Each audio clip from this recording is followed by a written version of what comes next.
No.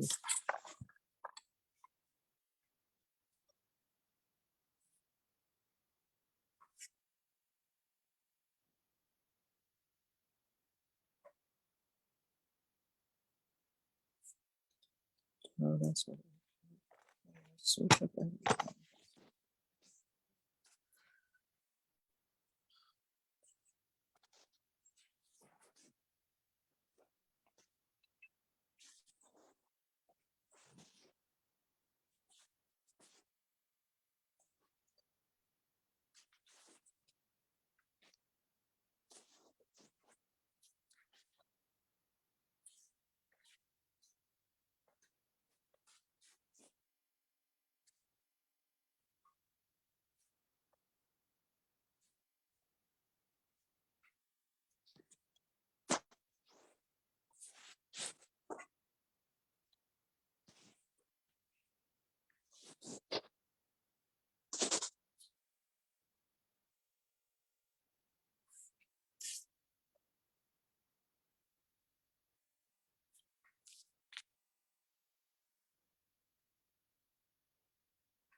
Okay.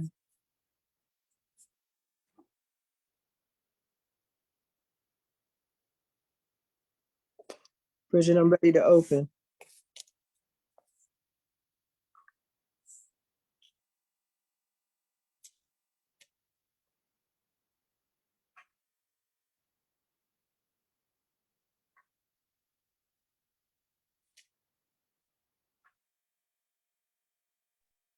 I'm here, Sheila. I'm ready whenever you are. Just give me the ability to share screen. I think Miosha has that. Oh, okay, she's navigating. She's a host. Oh, okay. All right. Great. Okay. We all three of us are hosts right now. So Brittany, you can share.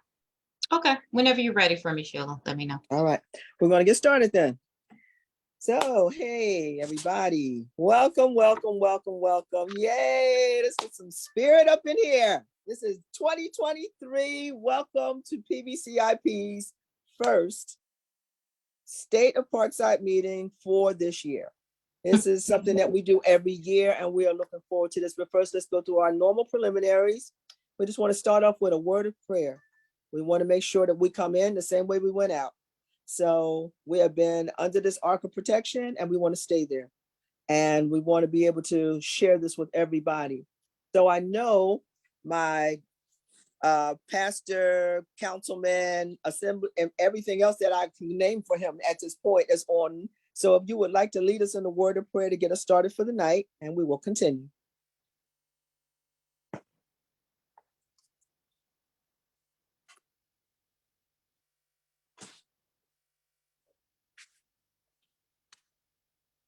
Okay, he's still muted. There he is. Okay. There he is. All right, welcome to 2023, everybody. Okay. Heavenly Father, we come to you right now, thanking you for this opportunity to come before your throne, to come together with each other to discuss our community. We pray that you keep your arms of love and protection around each and every one that's on this Zoom call, each and every family that's represented. We pray that you give us understanding. We pray for our leadership. We pray for our residents. We pray for our streets. We thank you for the vision of PBCIP and its leadership. And we just glorify you. In the name of our Lord and Savior, we pray, amen. Amen. Amen. Thank you so much. Amen. So I want to welcome everyone that is on with us tonight, and thank you so much. Our State of Anything meetings are very important. State of the state, State of the union, State of the county, State of the city, and State of Parkside. So as we come together tonight, we will not be before you long. We have learned a lot in the last past years, and we have been listening and we are paying attention. So I would like to start off by letting you know that we are a 501c3 nonprofit organization that is here to empower a neighborhood by way of bringing residents together to do the things that is necessary to rebuild and restore.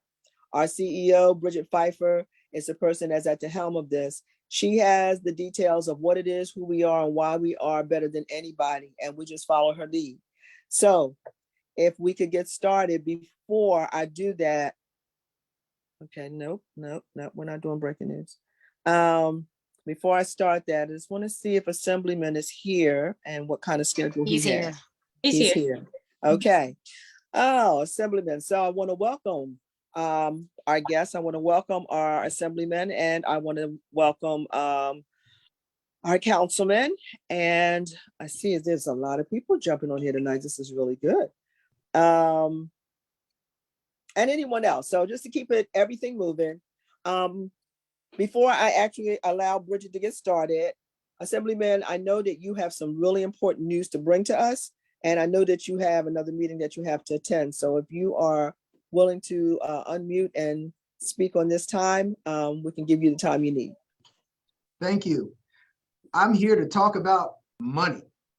Money for you. All of you are eligible. Anyone who is a homeowner or a renter is eligible to receive $1,500 if you're a homeowner and $450 if you're a renter. All you have to do is go to the state's website.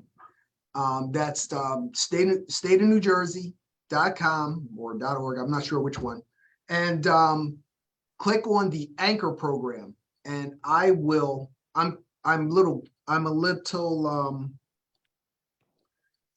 a little challenged when it comes to technology, but I'm going to try and put this in the chat. I already did. Assemblyman. Thank you so much. Appreciate it. Thanks. She knows I'm challenged when it comes to technology.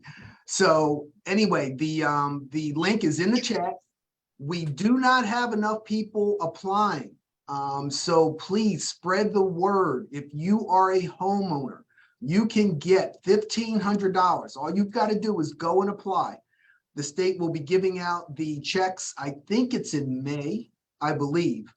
But that is the most important things we are doing. And it's for homeowners and renters. All you have to do is own your home, buying your home, or renting an apartment in New Jersey.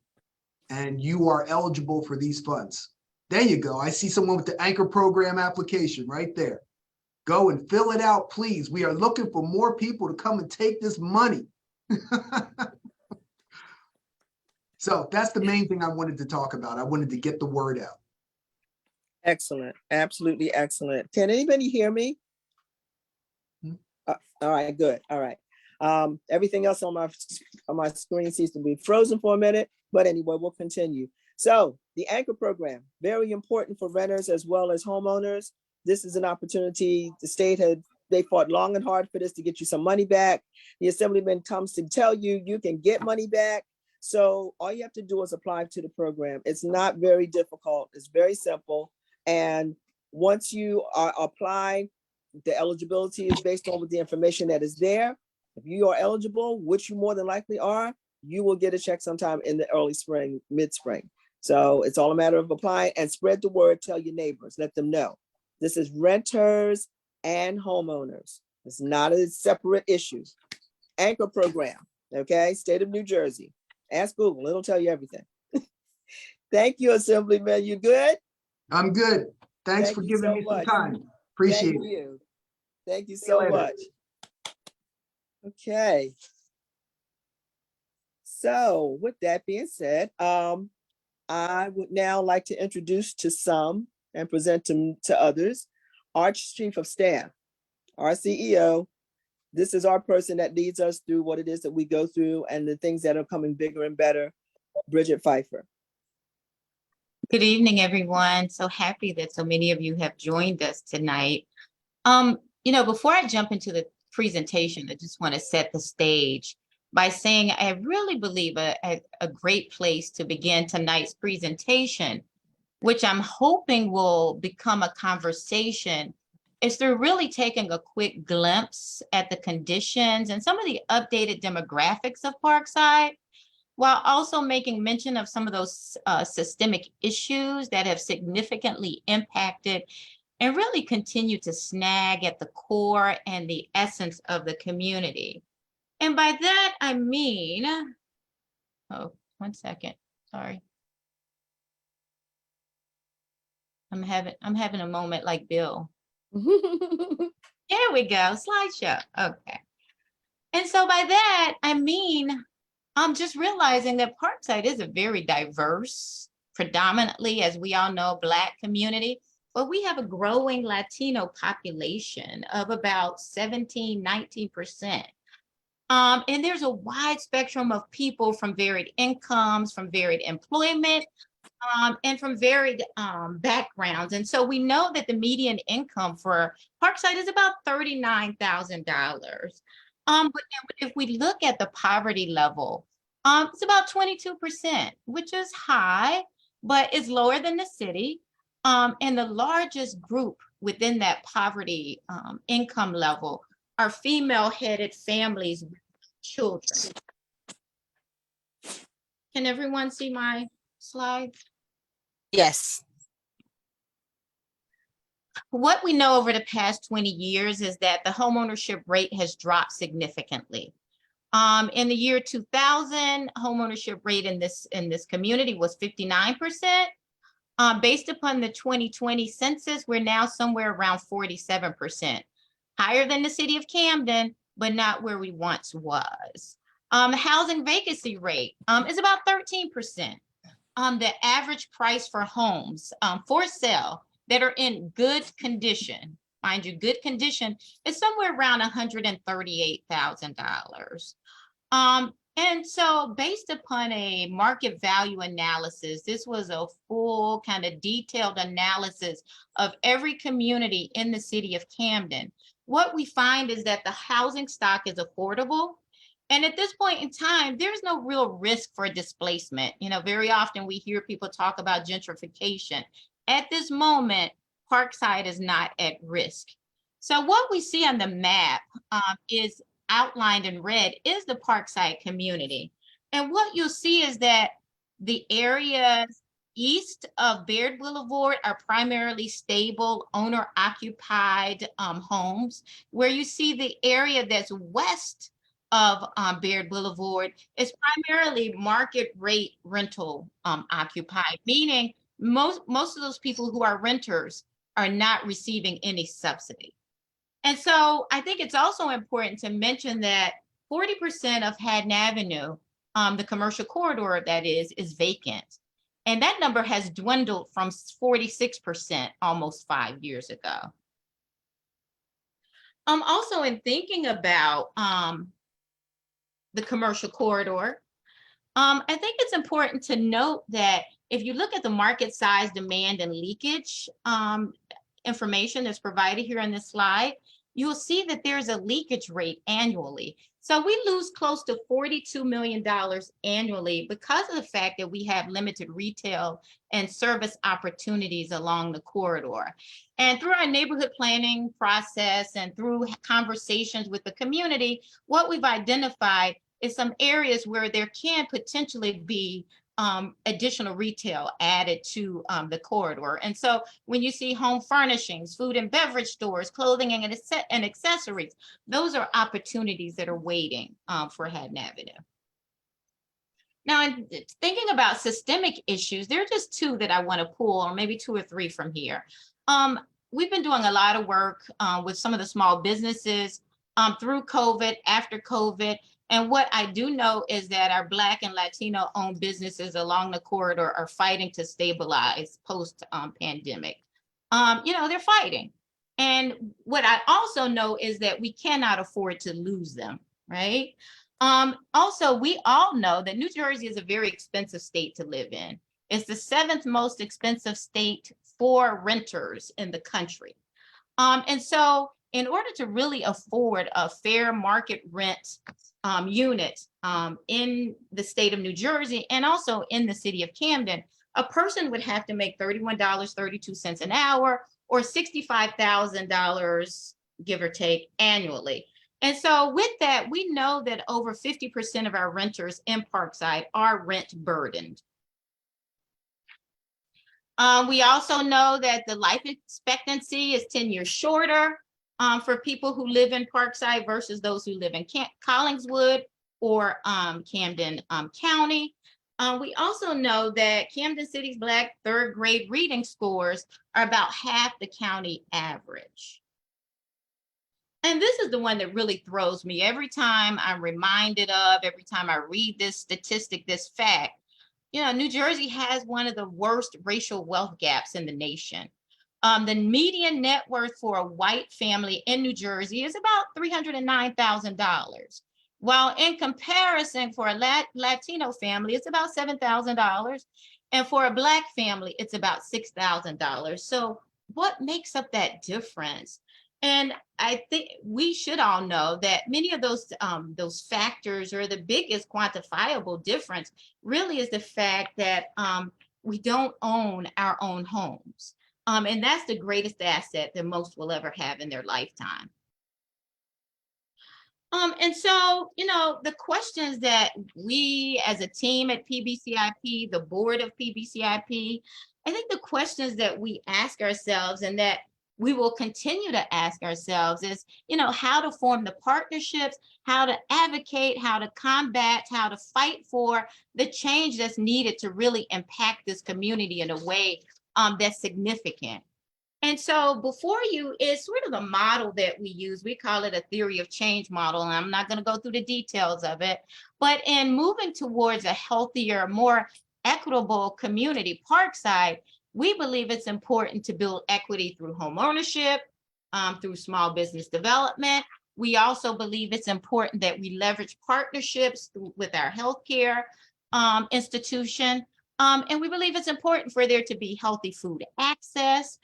We also believe that it's important for this work to be done, not driven strictly by PBCIP, but through interactions and through the engagement of the people who live here in this community. And so with that, you know, we went through this full-blown neighborhood strategic planning process, and we could talk about that for days. Sheila could probably write a book about it. But there are 4 buckets that we identified, 4 priority areas in which our work is focused. And so they're here before you. The first being development. So what I want to share with you are some of the priorities, some of the projects that we're focused on that are really a part of our day-to-day push, right? So we have the mixed use development project. This project was presented before the zoning board in 2019. We actually received low-income housing tax credit in December of 2019, and then the pandemic. And so with the pandemic, construction delays, construction costs exacerbated. This project grew from a $17 million project to today it's a $28 million project, but it's on track, and would love to give you further updates about where we are. And hopefully that will be some of the questions that you will have for me at the end of the presentation. Also, our new homes for sale project is underway. Construction is underway. Many of you may have seen the fencing around Princess Avenue. Excavation should begin there this month. Next, the contractor will be moving to excavation on the Empire Avenue block. So that project is moving. Rehabs for sale. This is centric to who we are and how we began. Well, we think it's important to be able to purchase homes that are vacant, rehab them, and sell them to families. And we have another project on Haddon Avenue that really has legs, that's moving much faster than I anticipated it would, but it's 5 new townhomes for sale. And you'll see the rendering to the left, bottom left there. Also acquisitions. This is in order for us to develop, in order for us to move projects forward, we have to own, we have to acquire properties. So this is a huge part of our priority, a huge part of our work plan. Also, many of you remember the Renew project to the right bottom corner. What I shared here is the before picture before we demolished the buildings that are housed there now, which were all vacant. I think one was being used for drug sales. There was a lot that was happening there. But that location, we had proposed a renew site. We never could get the financing that was needed to support the businesses that we were able to identify to move to the building. And so now we are actively looking for a potential developer, a potential partner to develop that site. So if you know of anyone, send them our way. Neighborhood preservation program, the designation. We are now implementing facade improvements. If you've driven past Body Designers, you'll see that work is going on there. And next we will be moving up to Magic on the Ave, along with TI's Barbershop. And we have another 4 or 5 businesses who have completed applications. And during the spring, you'll begin to see work and activity happening at those storefronts as well. And again, it goes back to the fact that we need to support our small businesses. We believe that's important. It's important for them to stay here and to be able to thrive in this community. Hopefully you all know about the Yifty Matching Bonus Program. So you can purchase a $25 MasterCard or MasterCard, right? And you will receive an additional $25 MasterCard to invest in one of our small businesses along the corridor. Again, we're trying to drive the spending to our small businesses. That's the idea behind it. And so this is just a list of the programs and the priorities that we have for our neighborhood preservation program this year as well. Under neighborhood services, it's important, Sheila's done a phenomenal job with being able to connect to the police, really create a strong relationship there. We see our councilman just being able to promote and make sure that we have safe streets. Also this year, we will again have cleanups, not just when the city of Camden comes in for their annual cleanup, but we will host our own cleanups on various blocks where we'll invite the community to come out and be a part of that. The emergency savings program, if you know of someone who fits within the income limits that are listed here on this flyer, please tell them they have an opportunity. Save $200. They can match that $200 with $800, meaning $200 investment will give them $1,000. So we're looking for people to enroll in the program. Angela's on with us tonight. Miosha's on with us tonight. If there are any questions about that, please let us know. Financial literacy, we're continuing with our homeownership education program, which is more than that. I mean, budgeting, how to save. And so there's so much that's encapsulated within that program. Also, our Parkside Homeowner Assistance Program, being able to provide our homeowners who have chosen to be here, being able to offer them a $5,000 grant. They will match it with $2,500, and we can, help them with facade improvements, with roofing, doors, windows, anything that's considered to be of an exterior improvement. And the picture there is one of our homeowners who I, spoke with her a couple of weeks, very happy with the improvements that were made to her home. We have something new that's going to be happening. I'm excited about it. Can't wait for us to just announce it. But we have an ambassador team. We've identified about 7 residents in the community who are going to come walk with us side by side to help us continue to engage, inform, and empower the community. We're going to have clean block events that they'll be sponsoring, along with clean block contests. We want to be able to provide grants to some of our local blocks. And so they're going to help us make decisions about that as well. And then also help us to increase our membership and attendance at our meetings. And then also Clean Team. We have this group of 11 Parkside residents, very spirited, but very serious about what they do in terms of making sure that our corridors and our lots, vacant lots, are clean in this community. And so also just want to share with you some of our special events. We're having in-person community meetings starting in March. We're now on a bi-monthly schedule for our community meetings. So the next meeting will be March 29th, and that subject will be closing the racial wealth gap. And then also to the left of our community meetings, you see some of the, special events that we'll be hosting. Our 2023 Street Festival, September 23rd. We have a BET convening, which councilmen, hopefully you will have it on your schedule already, May 22nd, 23rd. And so National Night Out, which is a huge collaboration with the police. So just want to make sure that you're aware that events will be held throughout the year. And there are many other events. This is just a quick little sampling. Also, youth and education, very important. We're going to continue to invest in improving the recreation amenities at the Camden High Athletic Field.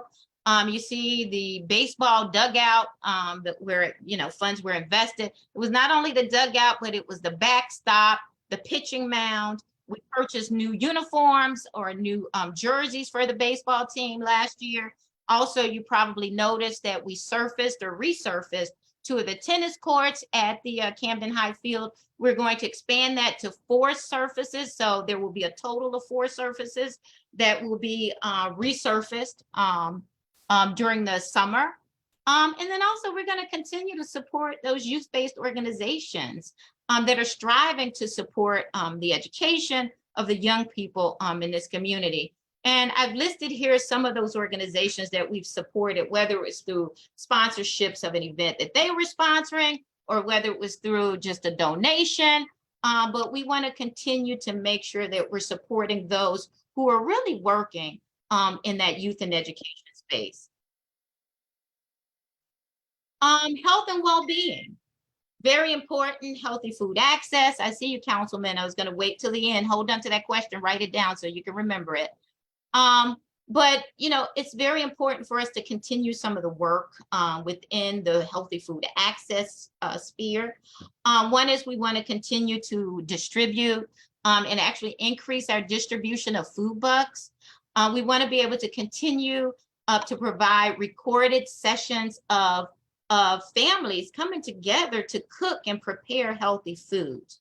Also being able to have opportunities for chefs and cooks to come out and really share with the community on healthy approaches to not only purchasing, but preparing food.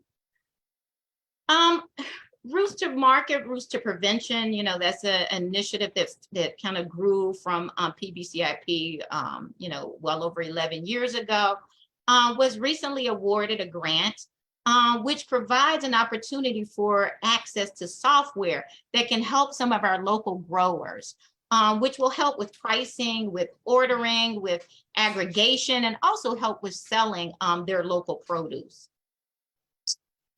Also, we're going to continue to collaborate with Virtua Lords by selling produce to Virtua, but we also will be selling produce to Cathedral Kitchen from our local growers. Also partnering with a local farm that will also help with distribution and sales support.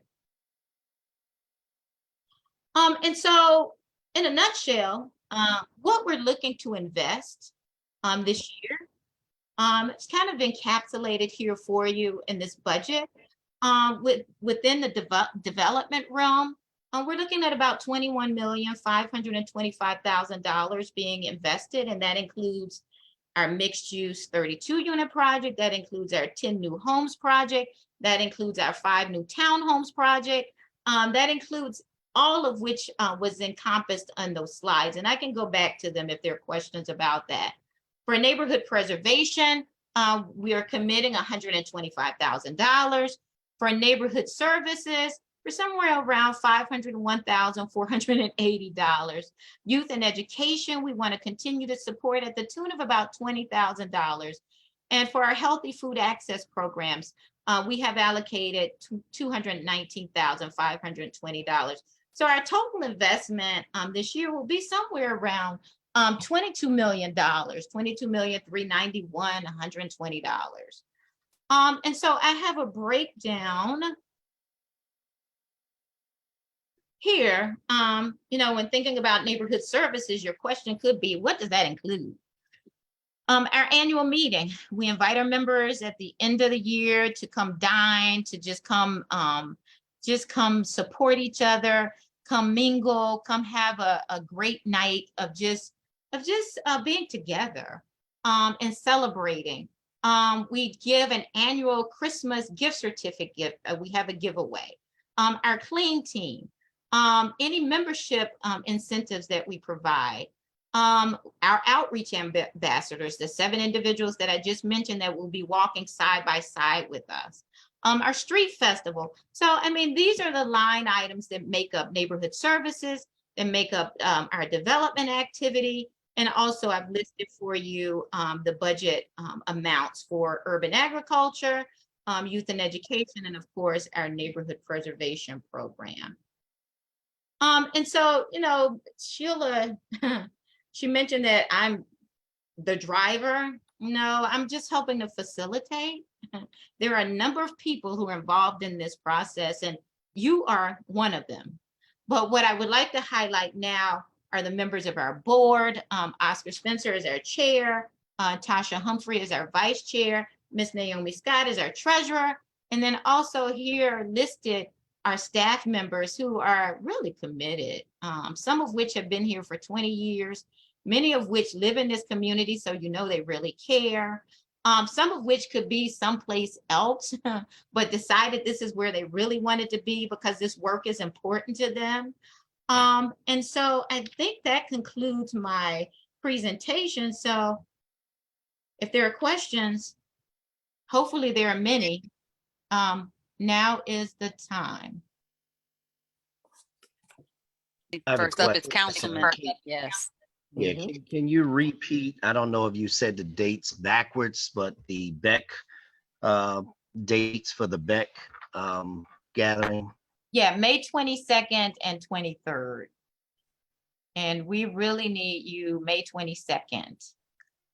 And All right. we'll be inviting the mayor and some of our other department heads as well. Got it. Yeah. Any questions? Oh, excellent. We promised that it would not be cumbersome this Any year. other questions? Michelle Banks Spearman has a question. This is a lot to take in, I'm sure. And, you know, Happy New Year, Michelle. go ahead. Thank you. Same to everyone. I'm sorry I joined late, but I'm curious, when do you anticipate breaking ground on the Empire Avenue townhouses? So that's February. Yeah, so excavation should be, and this is all weather permitting. I don't know how it is that we found ourselves starting construction in winter months, right? Not the best way to start or the best time to start. Excavation should begin on Princess Avenue, January, which we're almost there. The fence is up. Following that excavation start, they will move to Empire Avenue. So many of you know there will be 4 units that will be built there. And then March, they should be on Kenwood Avenue for the 3 units to be developed there. Great.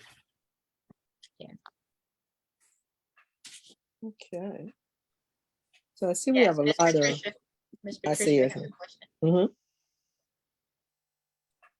You're muted, Ms. Patricia. I know. Okay, there I am. There you Okay, my question was that the houses that are going to be built on a lot of Princess and Lansdowne, will the design of them fit with the rest of the houses on the community in our community?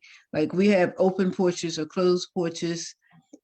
Will they be different from the houses that are already on Princess Avenue? Yeah, it's gonna have a more modern feel to it, but there are open porches. And let me pull up the schematic or the drawing for you. And this is probably not the most recent, but let me pull it up. So these are the units to the far right bottom, the new homes for sale. Right. So they have a modern aesthetic. I mean, we're trying to appeal to a market that certainly would be attracted to the units. But we also wanted the brickwork to be consistent with the units in the community. And so this is the design that we kind of landed on. Okay, this throws the neighborhood off. you know, it does. It just throws the neighborhood off. It's not, it's like a misfit. So what I know is driving through Mm. Philadelphia, driving through some other communities around, urban communities. Oh yeah, they all look like that. They all look It- like this bottom Well, one. but Well, most of it's them. a mix. Yeah, it's a mixture. So you have the older homes, you have the more modern homes, like it's a mixture. And so that's what you will begin to see. Now with our building rehabs, the units that are on top of that, we're gonna stay consistent with the design of the existing Mhm. properties. And so if you look at 1380 Haddon Avenue, which they're currently rehabbing right now, is going to be very consistent to what was there Mhm. previously. Yeah. We're not changing the front facade. Mhm. But for the But newer they'll be modern, more modern than ours are inside, inside, which yes. is fine. Yeah. That's to be expected. Yeah, we have like that open floor plan type of, Yes, effect going that's on. good. Yeah. Now, looking at the properties to the left, bottom left, the new townhomes for Haddon Avenue. This is where we are with the design of that as well. And so some of this has changed slightly, but structurally, all. for the most part, this is what those units, this is where we are at this point with those units in terms of design. Mm. So Bridget, Yeah, that's going off back too. to Princess and Lansdowne, it Mhm. looked like there's balconies up top. Are these like twins? I see it looked like you go in it. These are one unit, I guess, one family homes. I'm asking. Yes, Okay, and the balconies are upstairs on the second floor. correct. Yes. Okay. Yeah. And you do have the porch on the first level. So Okay. for Princess Avenue, there are only two units that will be built there. What you're looking at in this image is actually the design for Kenwood Avenue. So if you just take out that single unit, that's what the design would be for Princess Avenue with the two contiguous properties. And how many bedrooms are they? 3 bedrooms, 2.5 baths. They're approximately, and Sarah, I always get this wrong. Is it 1,700 square feet? Yes. Oh, and you have your hands up as well. 1,700 square feet. The 5 new townhomes, we're somewhere around 2,000 square feet. Because we created a 4th bedroom. And that's a property where, I've heard from some of our seniors say, they want to be able to live, stay in their community. They want to be able to, have an opportunity to, live out in their community. And so this will provide a way for us to create that multi-generational housing where you could have an in-law suite in that 4th area. And then the family, there are 3 additional bedrooms. So this one is 4 bedrooms, 2.5 baths. And, again, we're trying to figure out the parking in the rear. The site for this is 1454 to 1460 Haddon Avenue. So if any of you are familiar, with the addresses on Haddon Avenue, just to kind of give you a place where where we're planning for that. Sarah, you had your hand up, and then Galaxy. I think Miss Patricia also. Were all your No. questions? Ms. Oh, I'm Patricia? sorry, I can't see. Yeah, you answered. I mean, I don't particularly care for I don't like the answers, but you gave the answers to the questions, that I had. I just want the people to have some closet space. They will and have some closet space. rooms Yes. Where if they want a queen size bed, Yes, ma'am. they should be able to get it in the bedroom without falling over the table or something. Yes, ma'am. Yeah, the houses are at least 1,700. Parking is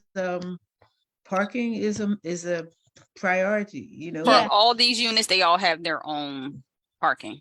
Yeah, but so, remember yeah. that most one single home has maybe 2 2 to or 3 3 cars. Yes, ma'am. Okay. That was directly addressed, that parking was critical for It these is. units. Very And- much. I will tell you, for the 5 new townhomes, we're providing 1 parking space. That's what we're required to do by code, because of where the buildings are located. So it will be at the rear of the homes. Okay.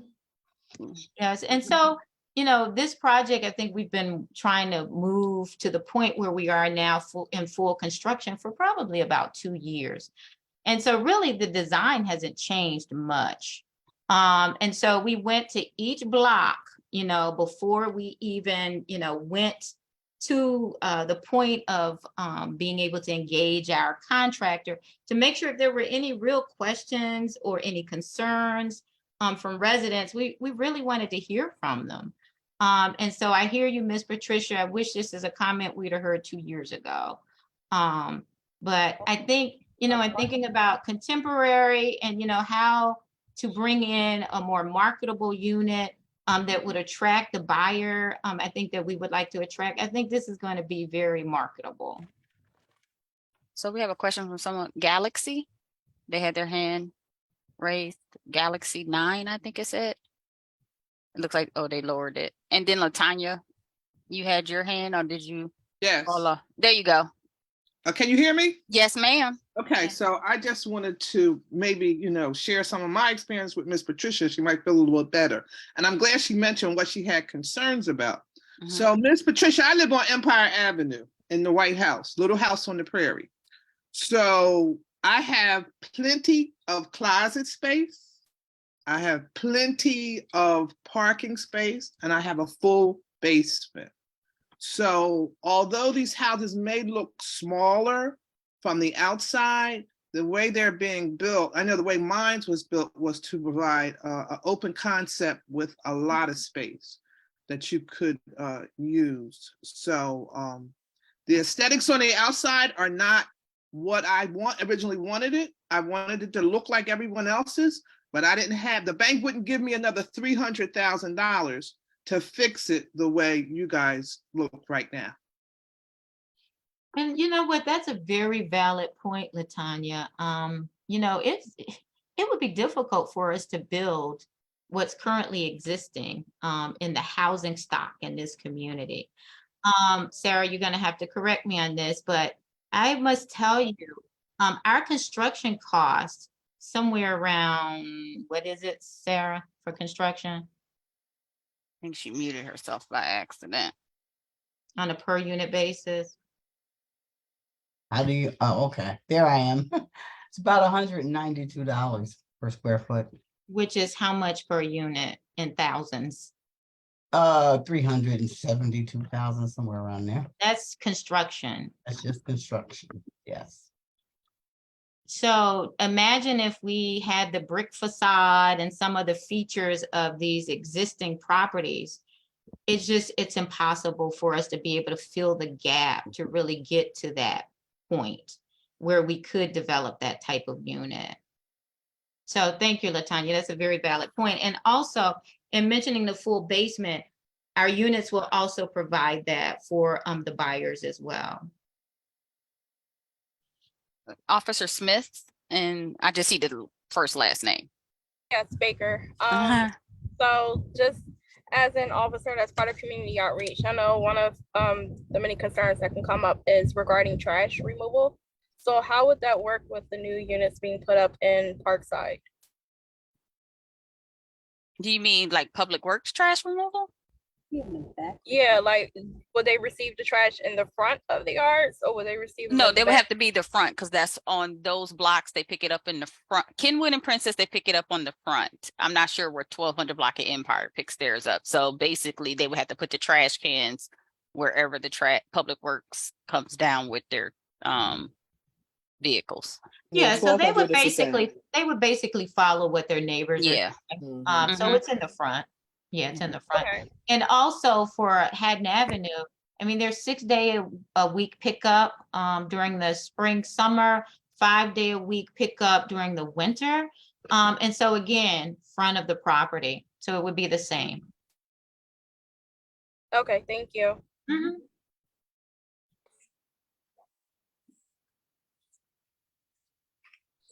So. Now, I remember seeing someone saying that they have the ID says Galaxy. I'm not sure if they're still on here. They raised their hand for a question at one point. There he is. Oh, it's Steve. It's Steve. Okay, here you go. Can you hear me? Yes, sir. Yes. Okay, good. Thank you. Appreciate it. Question on the on something that may not be available to this organization, but the infrastructure as far as the streets are concerned, you know, they don't, I mean, if you're talking about new construction housing, the streets probably won't line up with the houses. Yeah. So this is exciting to me. There's $20 million that has been committed, and I just got all of the details from the project manager that's actually working closely with the county. So there's $20 million that's coming to this community in the way of roadway improvements. I can tell you that Haddon Avenue construction will begin from Euclid Avenue to Kane Avenue. I know I was told that the contracts have to be assigned by January of 2024. And so once those contracts are assigned, I would assume within a 3-month period, construction should begin. And we also, Michelle, you know, we went through the Baird Boulevard roadway improvement process, and you know, we all gave input in terms of what should and should not happen as it relates to that project. Also, Kane Avenue, closer to Riggs, the Riggs Center, coming from Pensauken. They're going to build a new bridge and totally resurface to eliminate the flooding that's occurring there. And then there's a fourth location for roadway improvements as well. So what I can do is, let me just get a real kind of date. I was really focused on Haddon Avenue. I know Kane is one that should be coming up because I know the funds were fully committed for that. So let me circle back around and be able to share those dates with you as well. Awesome. Yeah, so Very it's about nice. $20 million. That sounds like it. I like it needs about every penny of it. and some more. I'm sure we could come up with some other roads as well that need to be improved, but that's a start. Good, thank you. Appreciate it. I have a question. Councilman, do you know when PSE&G is gonna coming back out with the gas meters thing? Because I haven't seen anything. All right. When it comes to the gas meter things, no, I do not know when. To just comment on the roads, I received a phone call last night in reference from one of our residents, and you know, which I was already ahead of the game, because when I ride up Haddon Avenue or Baird Boulevard or Park Boulevard, I'm not far from outraged.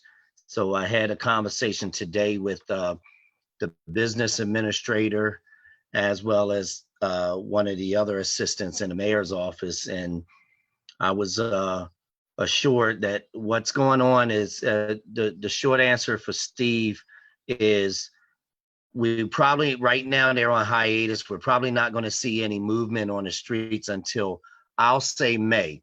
Some say maybe between March, I mean April and May, and some say between May and June. So I'll just say around May is when they'll get back to work. However, right now, as we speak on a weekly basis, the mayor's office, the business administrator office, Camden Community Partners, our city DPW, Department of Public Works, Camden County Department of Public Works, American Water, and PSE&G are at the table.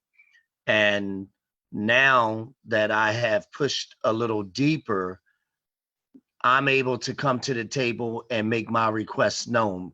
They may not necessarily do the entire Baird Boulevard, but that particular block that we all are talking about, I want it done. They may not do the entire Haddon Avenue, but you know, y'all know what I drive, and I can't go north on Haddon Avenue. So I want it done. So, you know, we are at the table. They promised me today, not to tell you all March, April, but somewhere around May, June at the latest, they'll start that, and they are welcoming um, myself to be able to, have my input on, again, I might not need the whole Bear Boulevard going up to 27th Street, but maybe I need the 1400 block of Bear Boulevard done per se. So I have a question. Is there any other hands? I don't want to jump in front of anyone. With regards to demolition, do we have any dates assigned to that as well? I don't have any dates for demolition, but I could very well get that for you on tomorrow. Mm-hmm. So, And Bridget, since you still have the floor, I wanted to ask you if you could just explain the importance of the relationship between your councilman and PBCIP when it comes to like the neighborhood preservation. I'm seeing the benefits of us working together, and it's very exciting to me. I would like to know if you could explain, how we were able to put this together and what it means to the community at large. No, I think it's more than just neighborhood preservation, but definitely I can start there.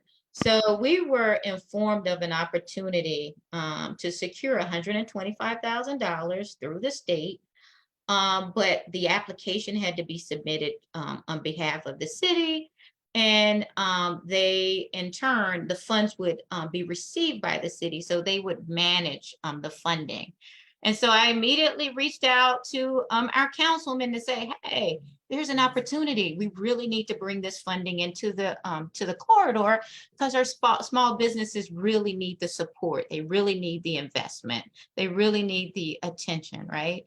And so he immediately went to work and was able to navigate through what was kind of challenging. But somehow you were able to win in the end. And so we were able to get the city support.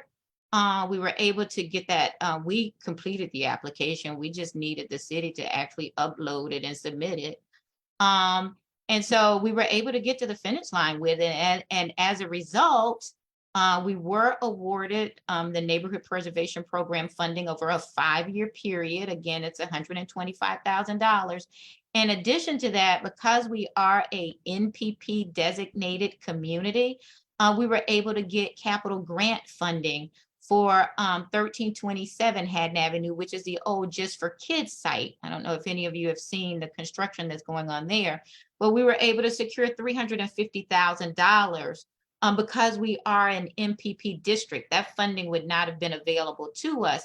And there's another round of funding that's going to become available for capital grants. And so, we're going to be looking at some of the other properties that are vacant along the corridor and make some decisions about how funding can be used to better those properties as well. So, I think that's it in a nutshell. Would not have happened without our councilman. And I can speak to so many other situations, scenarios where I'm calling, it's me again. Sorry to call you, but this is what's happening right now, councilman. So he always comes through. I must say that. And I will say that to any and everyone. So thank you for asking that question. Yes. Steve, you have one more question? I saw you raise your hand. No, I'm good. That was just Okay. a thumbs up. That was a thumbs Oh, up. okay. Acknowledging everything that was said by Chris and Councilman Chris and Bridget as well. Okay, Yeah. Michelle has a Can I question. make one other quick statement and so the big ask right now that I've been calling and kind of harassing our councilman about is demolitions are happening. Ask for our properties to be put on a demolition list. So if we could save the funding on our side, it doesn't have to be added as a part of our project cost.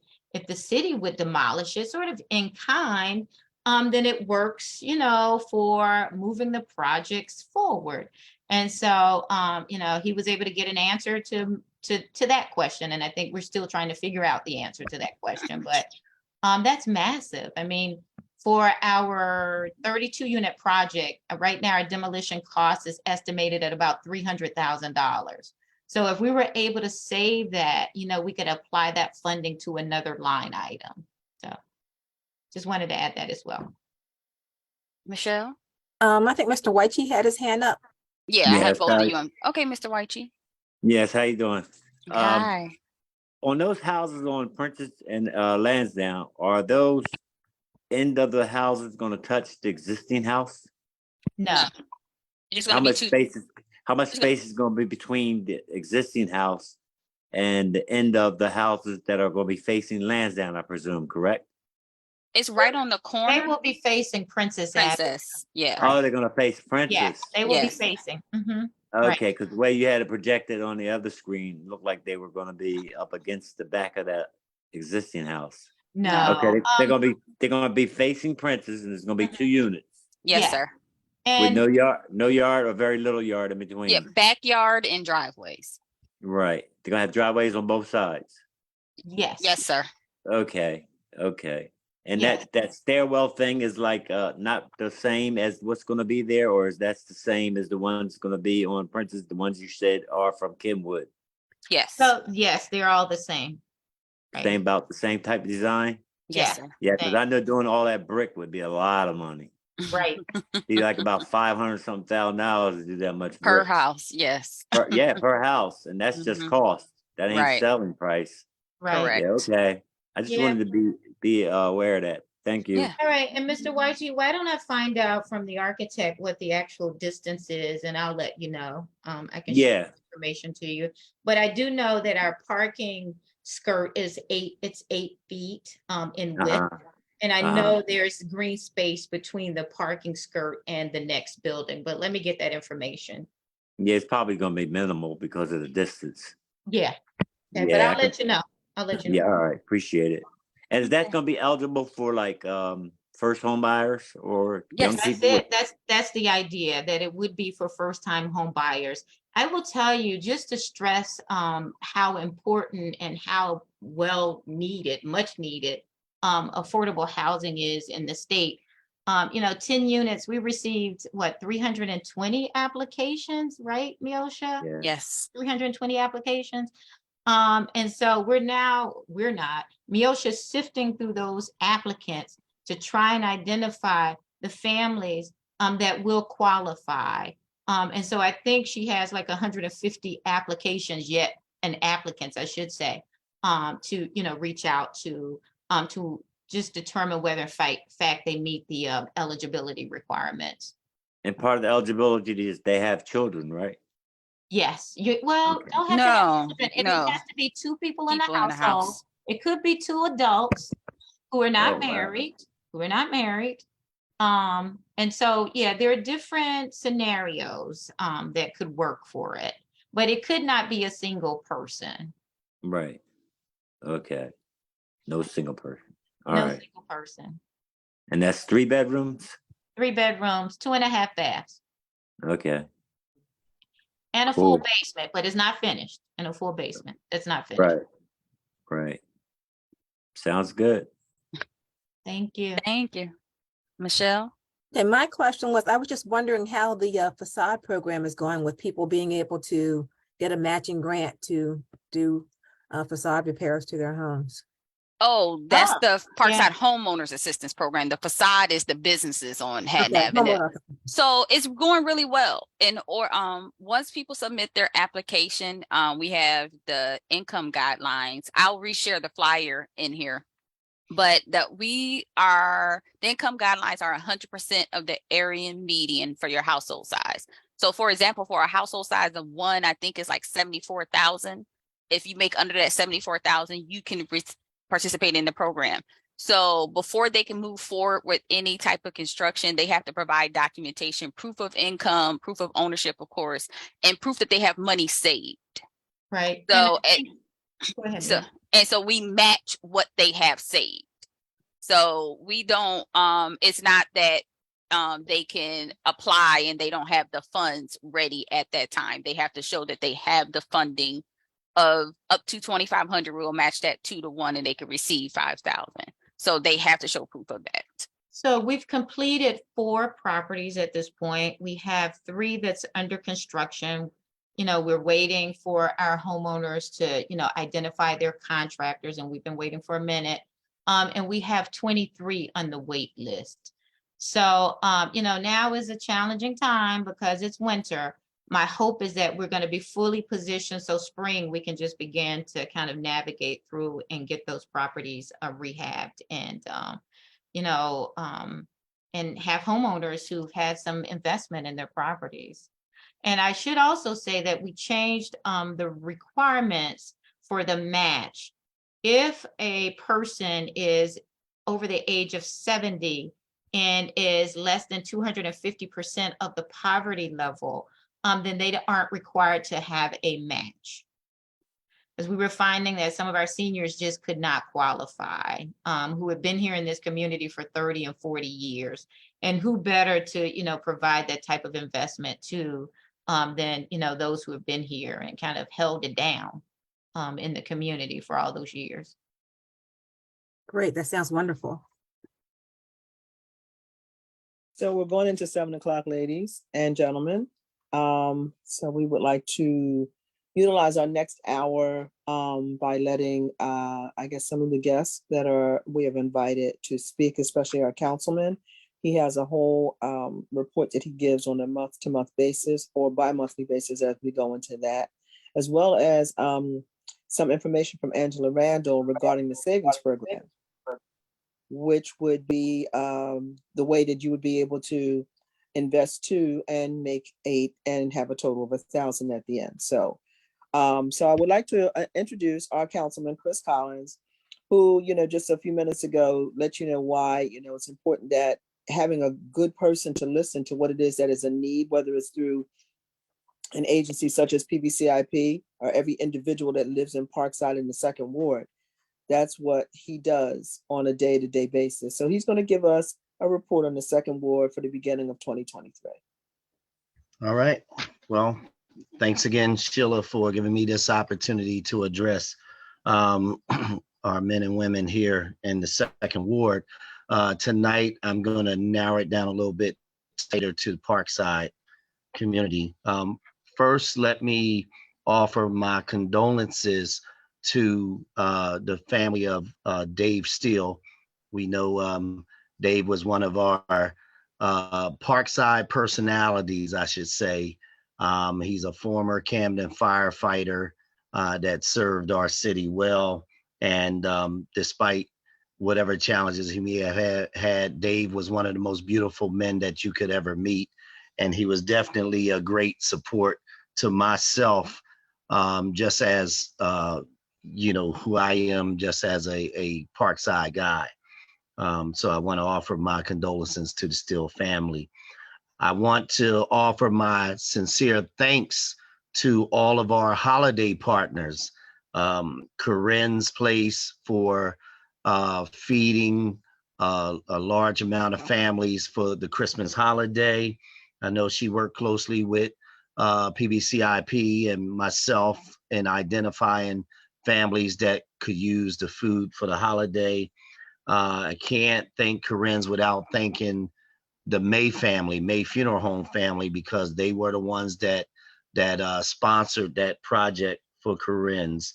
The folk down at Dare Academy, they were champions and giving out toys and resources for the Christmas holiday.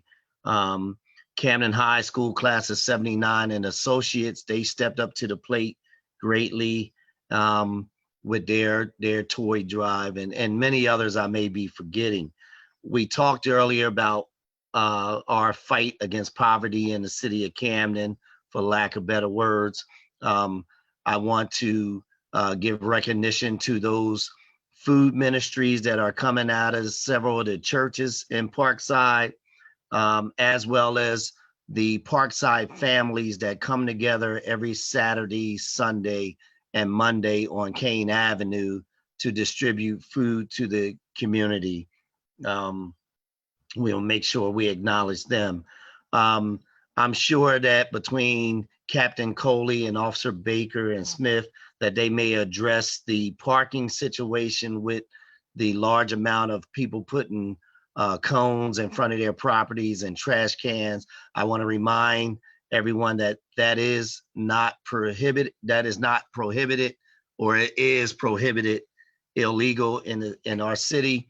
And I know that the law enforcement have been putting out notices, and I'm sure they will address that as they give their report.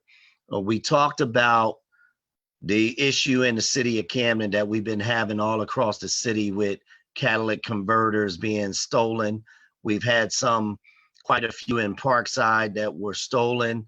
I've worked with our council to city council, Howard McCoach, and wrote a ordinance to go after the buyers of these catalytic converters, put some pressure on the buyers. And I also know that Captain Coley may address some of those concerns as well. But I just want you to know that your councilman is working on some legislation to put the heat on those that's buying these catalytic converters. The Parkside Well project has been completed. There will be a grand opening in March with the Parkside Well, which is over there by Camden High football field on Farnham Park. And there's Lords is doing a $4 million expansion. They're going to be taking the convalescent home and redoing that. So that'll be part of Our Lady of Lourdes expansion project. There are two things. One, Assemblyman Bill Spearman spoke about earlier, and he briefed me on it yesterday morning. This is my Anchor program, 2019 Anchor program application. And I'll tell you, before I had a conversation yesterday, it sat over there on my desk with my other tax documents, thinking I wouldn't need it until I filed my taxes, which it went way over my head. So I know they extended the deadline until the end of February. So we need to make sure, I'm just going to reiterate what the assemblymen have told us earlier. We need to get this filled out. It's to my understanding that all you need is your W-2 from 2019 to show your gross income. And if you're a renter, just your W-2 and your social security number. And it's that simple. There's another thing in addition for those that don't have medical coverage. This is Get Covered New Jersey. We have 1 week left. It expires on January 31st. You go to getcoverednj.gov. And for those people who are entrepreneurs or 1099 workers and you don't have insurance, or you work in for a company but you're not full-time and you're not offered medical coverage, here is an opportunity for you to get covered, whether you choose Aetna or Mary Group or United Health or Horizon, but you only have until January 31st. My youngest son applied. He has top quality Aetna Health. He doesn't have to pay anything. Colleague of mine, he sold his business. His daughter was able to apply. She has coverage and it's not costing her anything. So if you know people that don't have medical coverage, please have them apply. They have 1 week left. Getting back to the fight against poverty, and I'm about to conclude.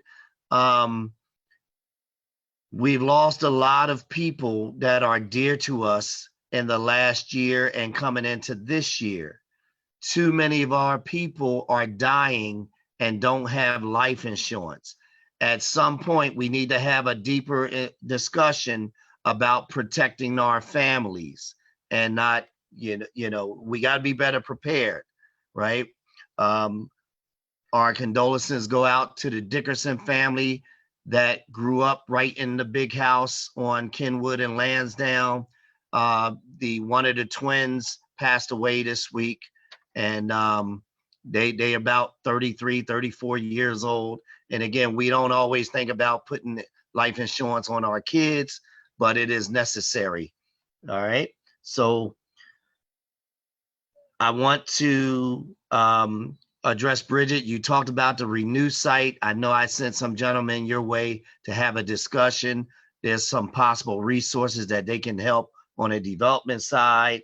And There's no conversation and no Chris Collins state of the second ward address, especially when I'm talking about Parkside, that I could ever give without thanking my men and women from the Parkside Clean Team. Outside of DPW, I think they the greatest people in the city of Camden, and I'll stamp my stamp of approval on that Parkside Clean Team every day of the week. I love them all, and God bless them, and God bless you all. And I'm starting to get hyped, so I'm gonna shut up. Thank you, See, Councilman. that's the thing that makes it work. Yeah, that's it. Agreed. See, all of that power that's in there, that's our Parkside right there. That's how we all are. Deep down inside, that's how we feel about where we live. And that's why we go so hard for this place. We go hard for Parkside. So yes, our councilman is on top of his game. You know, just like being on the football field for him. You like, you know, he got that ball and he rolling. So he's doing what he got to do. So going with that, we're going to move on, and I'm going to let Angela talk to us We might about the have a savings question program. from LaTanya Brooks. You got a question? I'm sorry, Yeah. I can't see questions. She made a comment about Oh, Latanya. I'm gonna let you. I want you to unmute because you made a very good. Where are you? You still here, right? Where is she? There she is. Can you hear me now? Oh, sorry. Go ahead. Can you hear me? Yes, ma'am. Okay, Chris, I just wanted to make a correction. The information you need for the anchor rebate is not the W-2. You need Okay. you need a copy of your 2019 return and use the total gross income on line 29. That's different because your total wages on your W-2 may not necessarily be the same, and probably should be lower after, I think, because the deductions are in there lower on the state, and they look at that amount to determine the amount of your rebate. So what we're having a problem with is people don't have that 2019 return, and I'm going to contact the state tomorrow to see if there's anything that we can do to either get the information for people in the community, and also for those who did not file a 2019, are they still eligible? Is there any way they can still get the rebate? Mm-hmm. Good one. And see, that's the importance of having such wonderful partners. You know, Miss Brooks did over 30 years with the IRS, and she troubleshoots and helps. And, it is just so exciting to be part of this Parkside team. absolutely. And Miss Brooks also is part of Z House Preparation Tax Prep. So if y'all don't know, you should know, because this is how we each one teach one, reach one. So this is what she does, and she's been doing that for a long time. So, we got a very good community. We got a good balance as for the things that we are doing with each other and keeping each other's backs. And nobody walks away with the wrong information, not on our watch, no matter how it goes. Mr. So, Waichi, you're unmuted. If you bought your home in 2019 and you didn't own it the whole year of 2019, are you entitled to a rebate? That's a Latanya question. That's above. They're going by the date. They're using the date of October 1st, 2019. Whatever your status was as of October 1st. So if you were a homeowner on August 15th, then you'll qualify for the rebate. As long as you're home by October 1st. All the way up to October 1st. All the way up to October 1st. Tenants, and that's another thing that really in our community, this is a rebate for tenants up to $450. So, you don't necessarily have to be a homeowner. People that rent, that's a nice little chunk of change there. So I'm trying to reach out. If anybody if they don't have a computer or whatever, have them find me, because a lot of people in our community, they have a phone, but they don't have a computer to look some of this stuff up. I just put her website in the chat. I've seen it. Okay, thank you. Mm-hmm. So it's always good to come to these meetings with a pen and paper, because it's always information you're going to walk away with. And that's a good thing. Any other questions for Latanya, or any other comments towards our councilman? Yes, do you see anybody?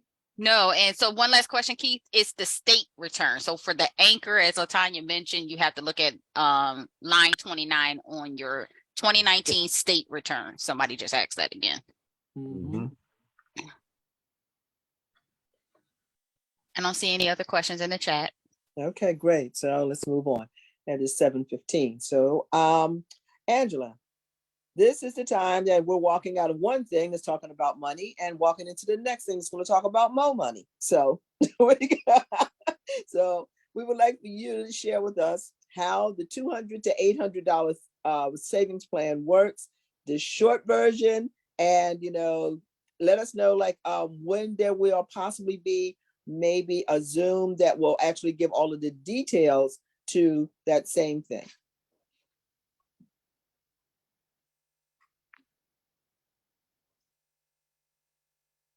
Angela, your volume is down. We can't hear you.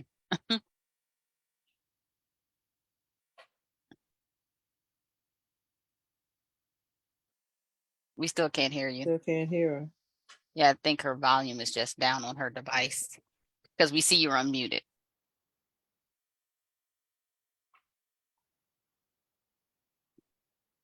Miosha, do you want to talk briefly? Yeah, I can. The number of individuals that could secure the Yes. match. So the way that the program works, what I will do is put it on the screen so people can see it even bigger. I'm going to share. So as you see on the screen, the income levels range from households 1 to 8. You have to be a city resident. And you can receive, if you save $200, a match of $800. You just have to open up a savings account at Citizens Bank. In order to enroll, you would have to schedule an appointment. It can be done virtually with Angela just to verify that you meet the income criteria and that you are a city resident. And they can match you with the $800. You don't have to have the $200 immediately. You could just set up this savings account and we work with you to help you start setting up a budget so you can save the money to reach that goal. Right now, we have a goal of 25 for the first year and 25 for the second year. So we still have slots available. I've put Angela's information in the chat. She's at extension 14. As we said, the program is free. There's no catch, meaning you don't have to save the money towards home ownership or for a business or education. It is to help you start saving. So this is tax return time. So some people might meet that income threshold. And once you file your tax return, you have the $200. You can set up the savings and then give it a couple of weeks and they will match that money. I see Steve has a question. Yes, sir. I think I just missed something. Did you mention something about income verification or something like that? Yes. So to verify that you meet the income, as the flyer says on the screen, for each household size, you would have to show proof of income to Angela. So they just have to verify that you meet. So for a household of one, if you make under the $33,975, you meet that income threshold for it. Like you just can't make over that. And it goes up per household size. So it's 250% of the poverty level. So that is the income limit for depending on your household size. And this is something that is only geared towards individuals. It's not geared towards any kind of, I don't know. I doubt if this is the way it works, but because I was just in a meeting with my class reunion committee, and we're going to open up we have one account open, but we're looking at open up another account. Which would it has to be a person, an individual. Okay, that's yes, okay. Yes, and they just have to be 18. Legally, you have. Some people might think, oh, I can put my child in. No, you have to be 18 because you have to be able to open up a bank account. All right, thank you. Appreciate You're it. welcome.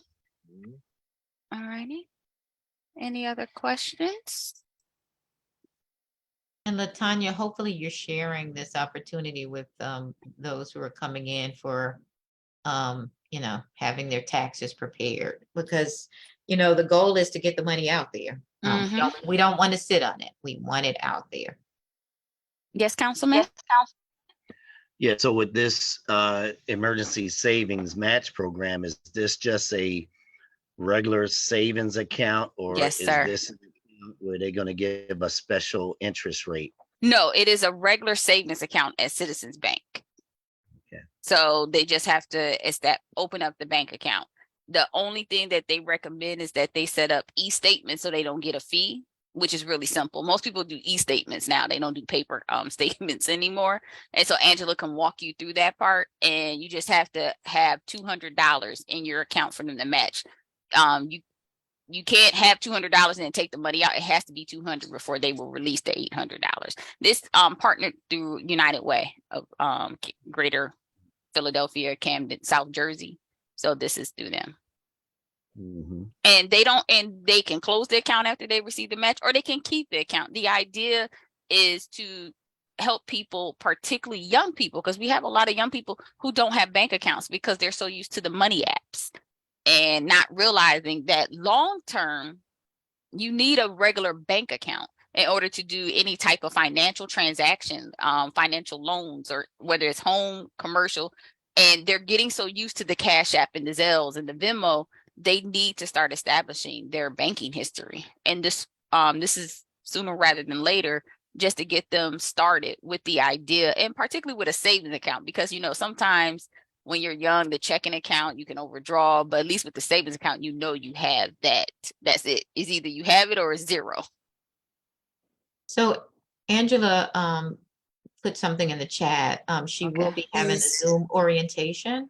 So if you're interested, she gave us all her email address. So she Angela, are you open? I am. I'm there you unmuted. go. Okay, there you go. My iPad was a little bit weary, but my iPhone is actually working. Thank you so much, Miosha, as well as you, Sheila. Again, I put my email address in the chat. If you're looking to hear more information, and I can give you the details of the information, and how this could benefit not only you, but some of your neighbors, some of your friends. It's open to only Camden City residents. And I think it's a great opportunity for someone, especially, you put your rent rebate, anchorage rebate, or your home ownership, and you'll get that money. You can take some of that money to open up a savings account and increase it by ways of $800. So put $200 in that account. United Way, who's partnering with us, will be able to match it and put an additional $800 in. Great opportunity for rainy days when something goes wrong with your car. I'm also going to give like 3 other educational brief meetings, something like a 30-minute Zoom meeting, just to educate individuals about financial management and budgeting, the importance of things with the savings account, how to actually not accrue all those extra fees. And then also one additional meeting, and that meeting is just going to educate you about like things that you can, resources within the community, how you can actually sometimes keep that savings money, keep that money in the savings account, and then look for other resources when things come up, high energy bills, or a water bill, or other things that occur. So thank you, Sheila. You're absolutely welcome. When Angela and I sat down and talked about this, because I only knew what the flyer said, but it's as simple as this. If you don't have the money right now and you file your taxes and you get a return and you have money now that you didn't have, $200 of that money should go into an investment, which is going to bring you back an additional $800 and the $200 that you actually put in. So this right here is like one of the special programs that you're not going to get this every day. This is not going to happen every day. And if you're a Camden City resident, you're the only ones that can have this program. So I advise you strongly, after you file your taxes and after you do what you have to do, when you have that extra money that's sitting there, before you go buy that thing that you think you want, invest your money. Go open up a savings account at Citizens Bank, talk to Angela first, find out all the details of what you got to do, and then go make it happen. Because you're at the end of the day, you're going to have an additional, like between the $450 for tenants and that additional $800, it's like a little $1,250 that you did not have on top of whatever your tax return is. So that's just our advice. You live your life the way you want to, but it's the better way that you can learn how to save. And rainy days happen, things break. It's a terrible thing, but it does happen. So before we go on and actually introduce, if there's any questions for Angela, just look into the chat. We're going to have Zooms in the near future that's going to actually explain to everyone all of the details of what it is that has to be done and how to be a part of this program. We only have another half hour, and I have to bring CCPD on because I want them to talk to you about something that's not new, but something that's very important. But prior to that, I want to just go over a couple of PSAs that's coming in. Poverty Awareness Month, as Councilman had actually told us about, is raising the awareness and calling attention to the growth of poverty in the United States. And because of the high price of food, it's getting even worse. So former president, the late Nelson Mandela, said, like slavery and apartheid, poverty is not natural. It is man-made, and it can be overcome and eradicated by actions of the human beings. So it's up to us to determine how poverty is going to work or not work for those that are, that don't have it the way that everyone else could, or the way that some do have it. And we do know that there are food pantries here in Parkside at Parkside United Methodist. Their days, I think they run on Wednesdays and Fridays. Is that right, Councilman?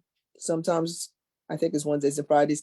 As he mentioned, the Kane Avenue ministry that's on, I think, the 1300 block of Kane Avenue that sits right between Park Boulevard and Baird Boulevard. So it's on Saturdays, Sundays, and sometimes Mondays. They have an assortment of foods out there, breads and everything. And also Prupp at 818 South Broadway. That's on Wednesdays between 1 and 3. Bring your own bags and photo ID. And, they have, stuff to be able to give away as well. It's also Mental Awareness Month. And mental health is a very strong thing that we have to deal with. We just came out of 2 years of just getting to know who we are. And then we got shoved right back into the reality of the stuff we really didn't want to do. And it took a mental toll on a lot of people. So take a time to understand that, we're in a matrix, and we have to understand that hurry is not always important. Take time to find time for you, for whatever it is that you need. And if you know someone that's struggling with an illness of mental health, help them to find the stuff that they need so that they can be helped, because it's not their fault that what's going on in their life. So we want that to be a part of what we take forward going into January. Mental health for self as well as for others. And also, as I said, Z House is doing tax preparation. So that's a very important thing, that you get your taxes done by someone that knows what they're doing and is going to give it to you straight. With that being said, And it's free. And it's free. For under the income of 60,000. So there you go. Just want to put that plug in there. Thank you so much. I love it. So with that being said, I want to also do a couple of shout outs for 2022. This is not the end of the program, but I just want to get them out right now. One of them I want to do is just to Cool Sick. I want to thank you for, going through everything that you went through to make sure that all of our programs that we had the right music and the right sound and everything, and keeping everybody happy by way of song. And I just wanted you to know that we appreciate who you are, what you do. And we appreciate the fact that, you're there for the community when we need you. So that's my shout out to you. Also, I wanted to give a shout out to Coriel for them donating coverage for our basket program that we normally would have done. They did a very phenomenal job making sure that we had the additional funds to take care of some of the things that, we would have come out of pocket for. And I also want to really thank explicitly my councilman who donated food to our Kwanzaa celebration in December, the one that we had at the Kroc Center. Very big turnout. Everybody ate, and it was wonderful. So we could not have done it without his help. That just lets you know the kind of person that he is. And for everybody else that has been a part of my 2022 partnership, I thank all of you. But my favorite people that's coming on right now is Camden County Police Department. And they're going to talk to you about a variety of things, such as the Stop It app. They're going to talk about smart parking, and they're going to talk about the situation that we have with saving parking spaces. I want to introduce to some and present to most Sergeant Mike Shirk of the Camden County Police Department Outreach Team. Hey, Mike. Hello. Thank you. That was a very good meeting. I want to introduce Captain Ross, who's on, and Lieutenant Henderson also. I know Officer Baker and Smith were introduced earlier. They had a couple questions. They want to just say hi real quick so you can see them. There are Southside captain and lieutenant commanders of the Southside. They oversee operations. Captain Coley, who's also on, she's also the outreach commander. And then I'm going to turn it over to Officer Baker. She's going to talk a little more about, we have 4 blocks we want to go over. Cap.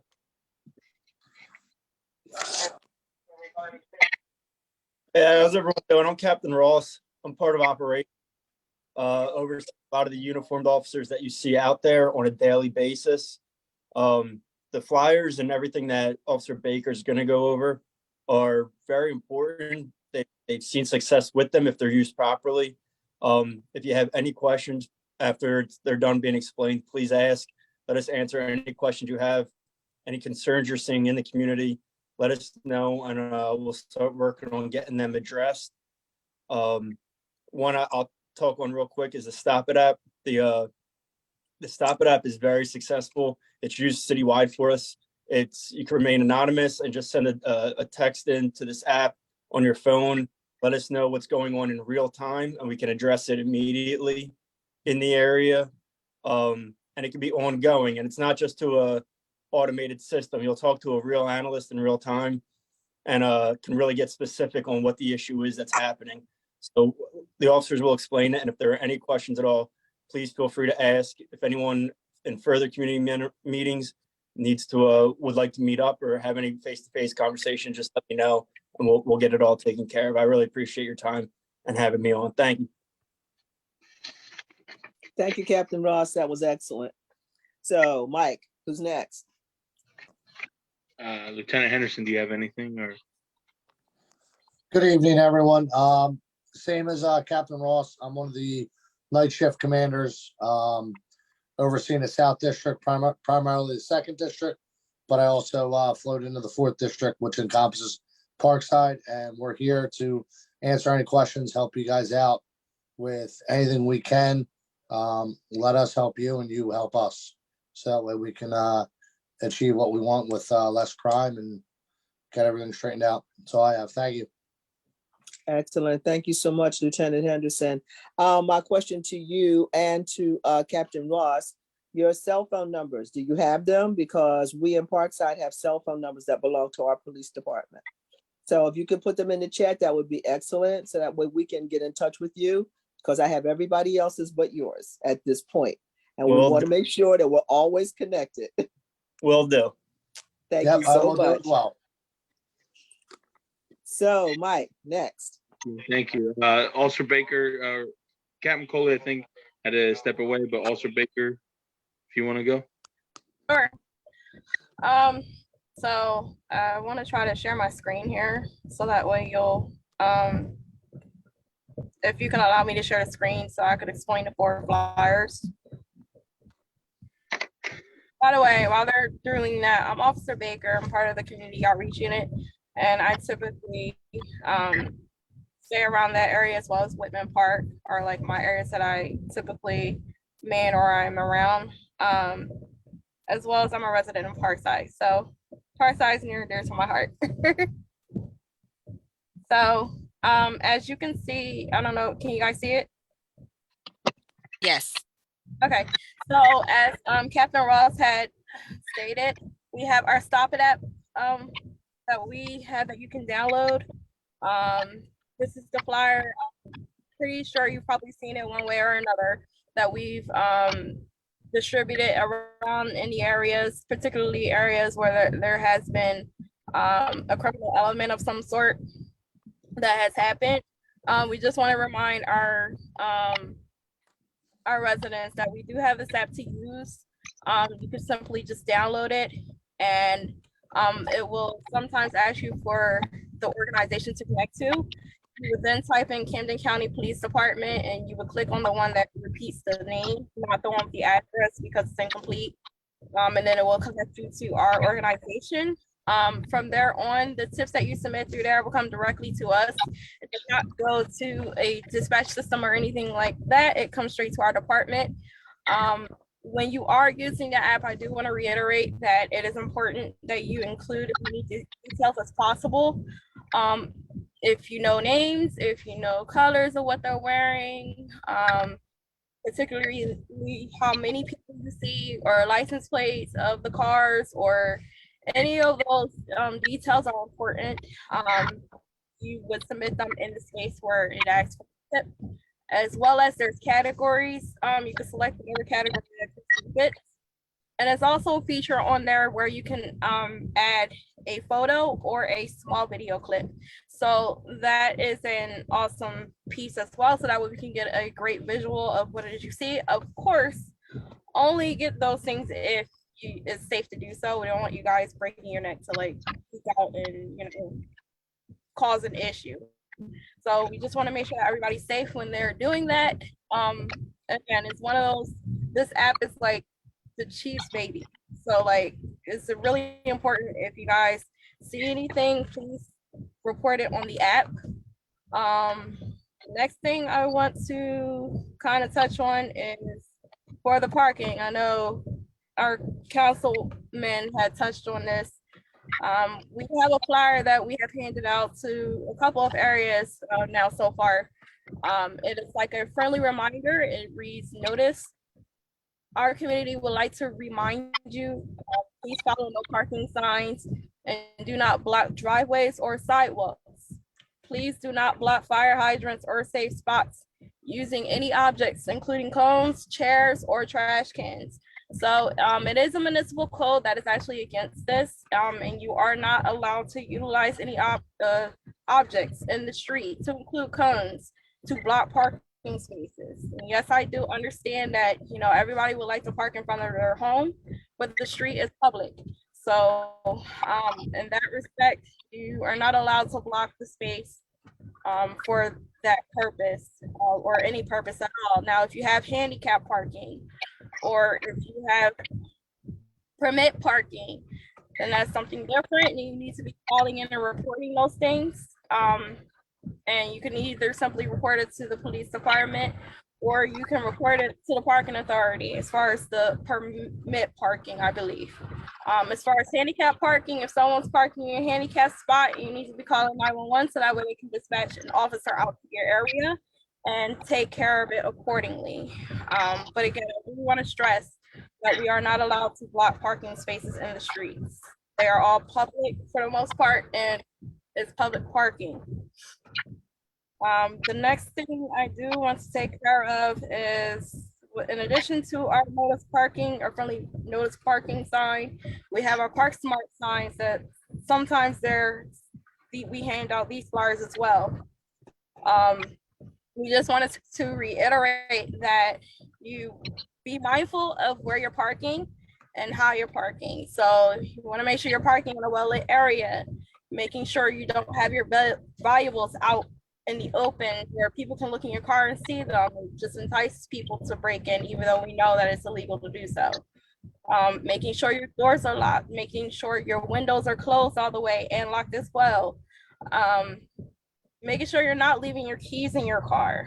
That is a big one. A lot of cars are getting stolen with the keys and the ignition because people, you know, have the idea of, oh, I'm just gonna go in the store. Nope. You want to make sure you take the keys out of the ignition, as well as take the keys with you if it's a key fob, and lock your doors, lock your vehicle, turn off your vehicle when you are leaving your car for any amount of time.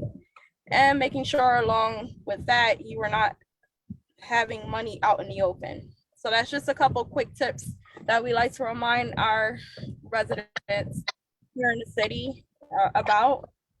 And the last flyer that I would love to touch on, since it has been a very hot topic within the last 6 months or so, and our councilman has also touched on this, about our catalytic converter thefts that have been happening in the city.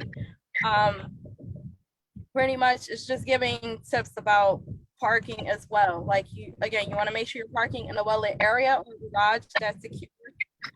Park where there's cameras in the area and of course light.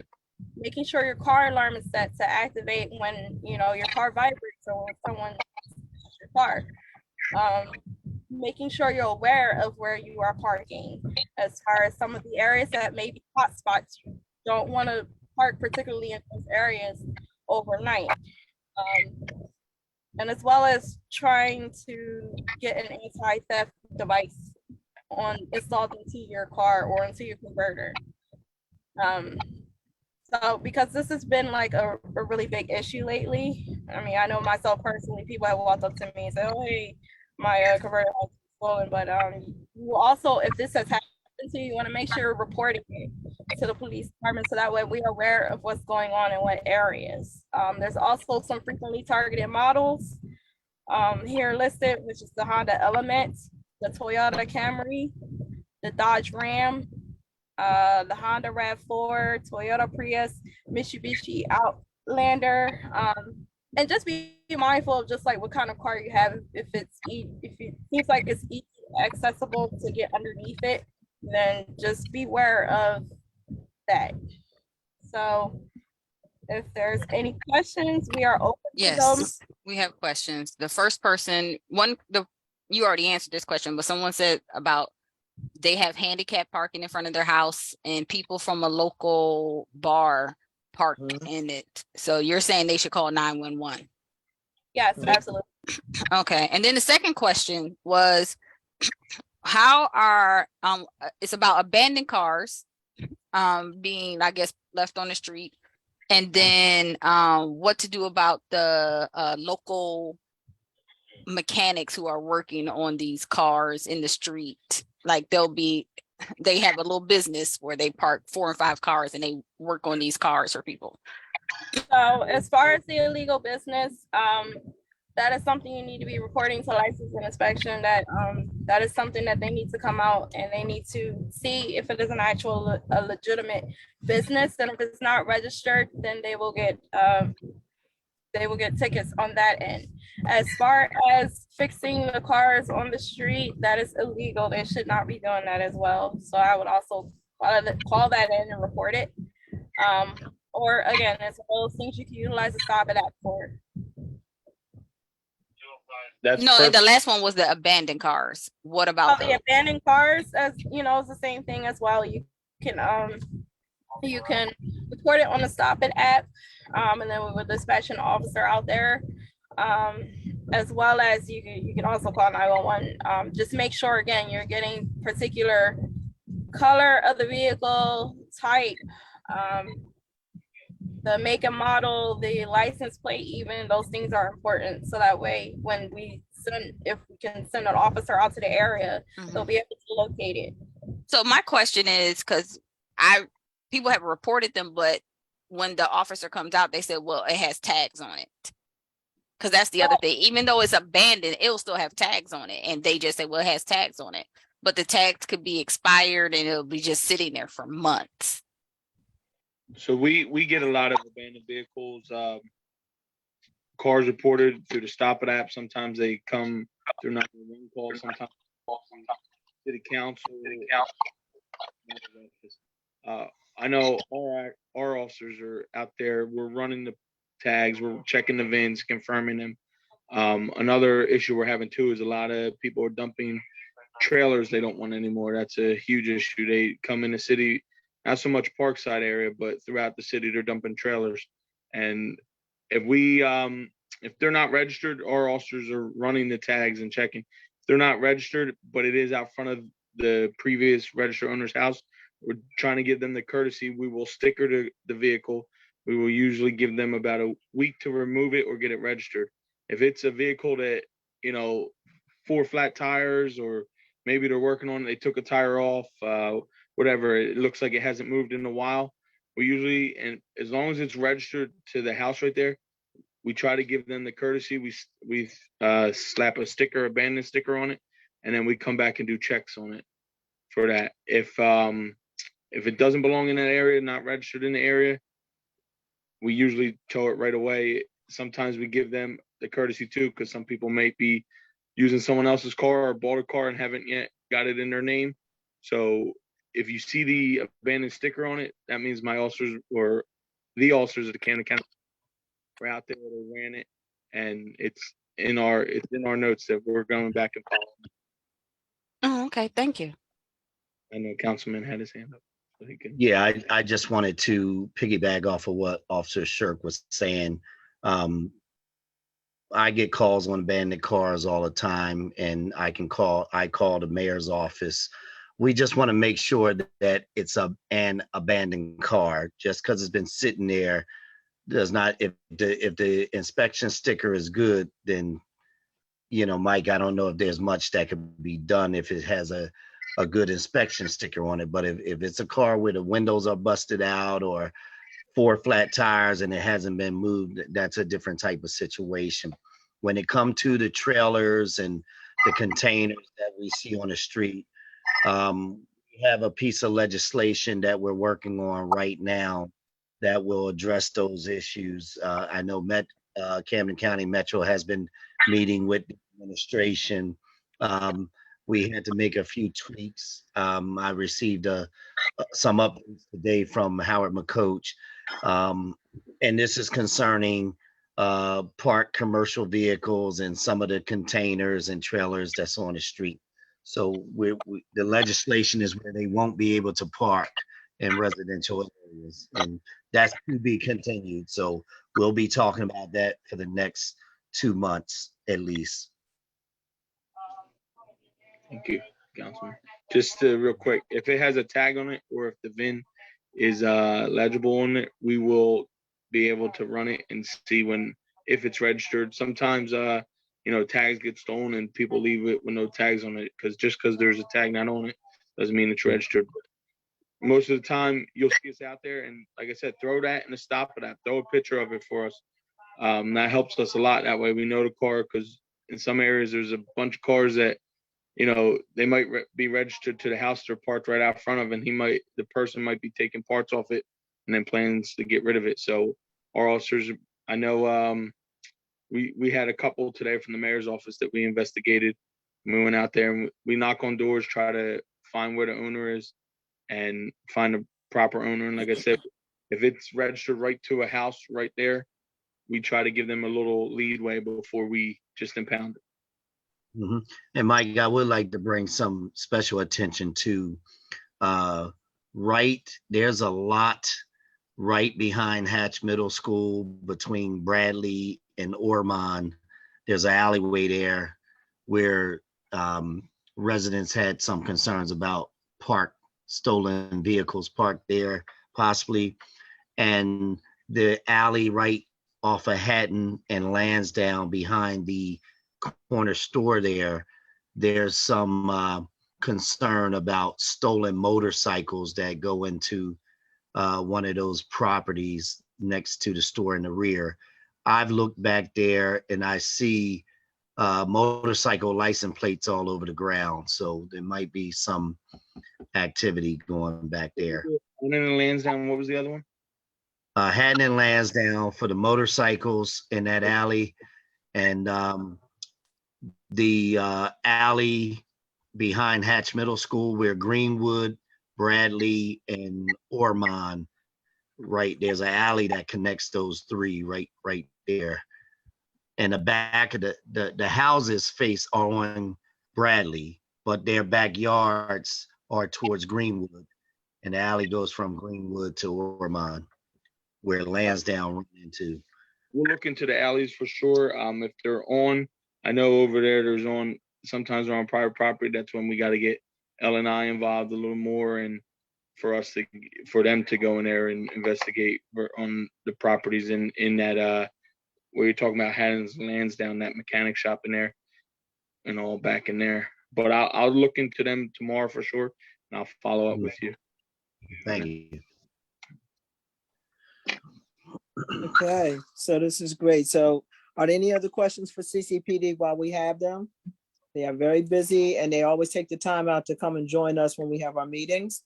And this is the opportunity that we, the people of Parkside, should ask questions about. Not something in detail, that's something you should take to the side. We're talking about community activated things, community infringements, something that should not be, and something like that. Personal situations, you have to take that up on a personal basis. But anything else, we should, ask them now, especially if it has anything to do with the presentation that they brought to us regarding, the 4 different things between Stop It app and parking and other things like that. They're letting you know up front, the parking is not legal. If you have cones and stuff saving a parking space, we've been telling you this for the last 4 to 5 years.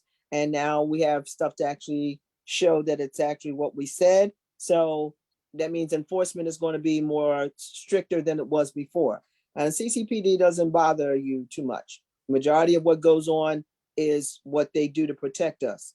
But we do have to abide by the rules and regulations that's already in place. So any other questions? I have a question. I know on Haddon Avenue, I'm sorry, I'm off camera. There's a pod that's been sitting on the street for a year plus, maybe 2 18 years. months, almost 2 years. Is that against code, or is that a violation? Is there a certain kind of requirement in terms of having something from the licensing and bureau, the building bureau, that would be needed to have a pod for a year and a half or 2 years on a main street? So where at on Haddon Ave? I'm sorry. It's at 1378 or 76 Haddon Avenue.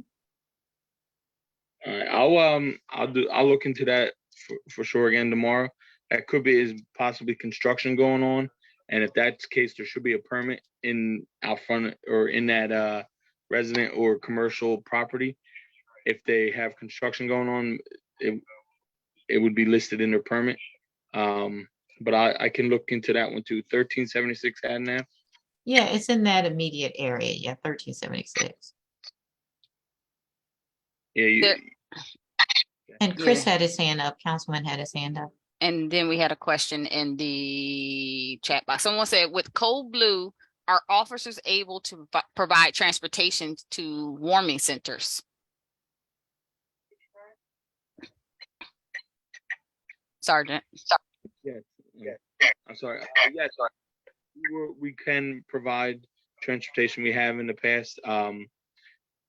When our shelters are open, I know usually what happens is they come to either like the PD or they notify our RTOC, and we have provided transportation in the past. It's also depending on our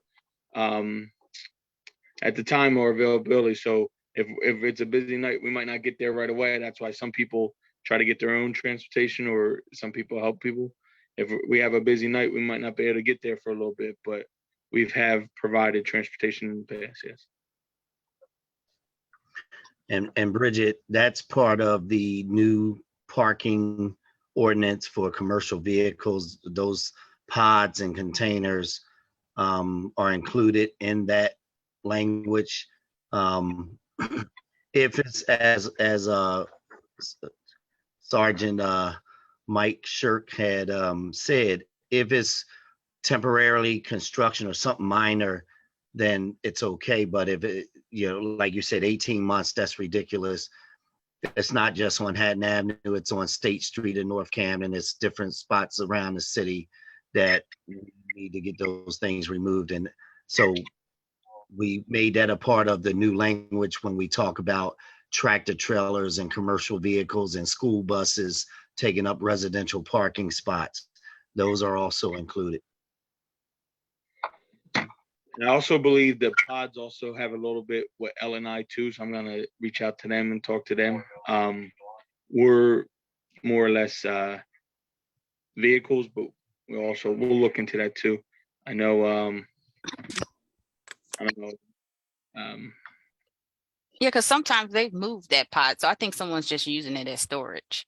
I've seen it move from one side of Haddon to the other, but it's consistently on Haddon Avenue.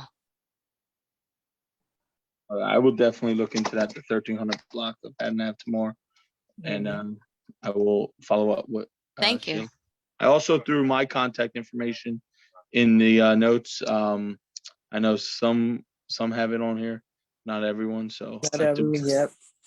We got it. Thank you. No problem. So the chat is go ahead, Officer Baker. one last thing I wanted to reiterate, as far as the Stop It app, if you have an immediate emergency though, you need to be calling 911. So it's not for like urgent things.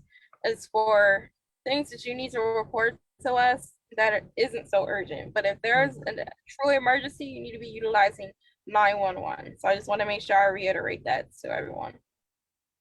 All right, thank you. Absolutely. So 911 is like all emergencies, no matter how, how small they are to you, but it's an emergency. But 911 is a very important number to not, toss away. The Stop It app is actually just to help the officers have more information, so that way they know how to do it. And, when things get really, really tough, you can always reach out to your councilman, whose number is always available readily. So whatever it is that he needs to do, it's one of those things where we're a unit. Even if you reached out to PBCIP and you got either Bridget or me or Miosha or anybody that one of our team that's on here, we're going to make sure that it gets to the people that it needs to get to. That's what we do. So I really applaud us as being the people that we are as a Parkside team. I just put in the chat that on Wednesdays, starting February 1st, we're going to have family fun and movie nights. And that's just for all of us to come together and just like hang out, and stop being like locked down in the house and not have anywhere to go and not have anything to do, and try to get reacclimated into being around each other like we used to be. There'll be various things going on. If you got any ideas, give me a call at 856-964-0440 and say, hey, well, why can't we have this? Or why can't we add that or whatever? I mean, if it's not something that's going to cost a whole lot of money, it's more than likely doable. So we want to just thank everyone. We're getting close to our ending hour. And if there's any other questions about anything through CCPD, anything through the PBCIP team, anything with Councilman Collins, anything with, LaTanya Brooks or anyone else that's on here that you can see that you may need to ask a question, we got 4 minutes. So Sheila, Exactly. let me just say, it is extremely important when it comes to these parking situations to reach out to law enforcement. We have a lot of parking wars going on in the city of Camden. We've had paintballs, we've had property cameras taken down because people parking in handicap. We've had some real serious issues, some real serious arguments on the street. I don't want any resident to take matters into their own hands. Call our law enforcement officers and let them come to your aid. I know Langham Empire's had some challenges with parking, Kenwood. We've had some real challenges, and I don't want anybody getting hurt. Absolutely. And that's very important that we don't take matters into our hands, no matter how enticing it may be, do not take matters into your own hands, because, this is a very unsure world that we live in. Everybody's got a gun. That's how I look at it. Everybody's got a gun. And you just don't know when it's going to be that way. Sorry, Michelle. Hi. I just wanted to bring to your attention, I don't know if, we talked about free money that's available. If you are, or a family who's behind in their water and sewer bills, there is a program, you've heard of LAHEAP. For getting monies for your utilities. There is money for you to get your back water and sewer bill paid through, it's called the LEWAP program, and it's through DCA. You can find it also on the city's webpage. If you go to Public Works, to the water, or if you go into New Jersey American Water's site, you can also find links to the application. We've had very few applications. So if you know people, and the income for a family, it's based on income, and you can, for a family of 4, if you make below $6,439 a month, you qualify. Wow. So it's pretty generous. Yes, I just shared the link in the chat, and we included in our weekly newsletter, email newsletter. The newsletter. Yeah, we've been putting that out for months now, same as the LAHEAP, to let people know there's assistance. And the last thing I want to let you know is, you remember, I'm a member of Delta Sigma Theta sorority, and we are having a human awareness forum for human trafficking on this Saturday at Mastery Charter High School in 800 Erie Street.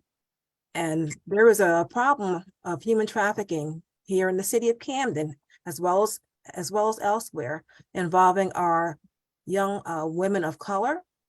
And it's something we really want people to be aware of and know the signs of. And one of the people on our panel is going to be Captain Coley. So we encourage you to come out. It's from 11 to 1 at Mastery Charter High School. It's free, and there will be light refreshments. Thanks. Excellent. And that takes us right to 8 o'clock. I love how time flies. So this has been one of our, this is a strong part of what PPCIP brings to you for the beginning of the 2023 season. And let you know what car we're in and how we're driving, which way we're going, and what we would like to do, but we cannot do this without you. This is a team effort. This is a community thing. And these meetings are very important because without you having this knowledge, you don't know exactly how to make sound decisions about it, or you may not feel comfortable. And just like Ms. Pat came on and said what she liked and what she didn't like, this is the reason why we do what we do, because it's all about our community. And your opinion is extremely important to what it is that we do. So with that being said, if there are no more questions for I think any Bridget of has our closing guests. remarks. Yeah, no Bridget, closing you do? remarks. I just wanted folks to know that I will be for next week's newsletter. The PowerPoint, hopefully we'll be able to include a link so you can access the PowerPoint that was shared tonight. And if there are any questions, certainly reach out. You guys should know how to reach us. We'll be more than happy to answer any questions you have. So that's it. Just wanted you to know that, we're not a new and improved anything. We're the same team that we've been on the whole time, but we're still the team that's here to reach out to you if you need us, and be here for you when you reach out. We may not answer the phone call exactly when you want us to, but I guarantee you it will be answered, because that's just what it is that we do. So I want to thank everyone for being on board tonight. I want to thank everyone that was newcomers that came on board. And please join us in March when we talk about generational wealth. Okay. This is something that's a very important topic. People don't want to talk about it. They don't think about it or whatever, but it's something that's very important that we have to start really recognizing, because these generations are getting older faster, and these kids are going to not have any support. And just like, Councilman Collins says, life insurance is also important. That's another topic that we're going to probably throw in the mix with generational wealth. We talked about it a few months ago, and we talked about it in detail, but we need to bring it back again. So join us in March. When is our date? March 29th? Yes. March 29th. We'll be back here 6 p.m. and we will be talking about various things, but we'll send flyers out and let you know. And invite your friends. Let them know that we're here. We're going to try to, we have a 2-hour window to open. Sometimes it may be a shorter thing. So we're learning how to listen and we're learning how to respond. And that's what we do best. So I want to thank our CEO for everything that she has done. Miosha Lawrence, always there to make sure that when we get trapped inside of technical land, she knows how to come and get us out.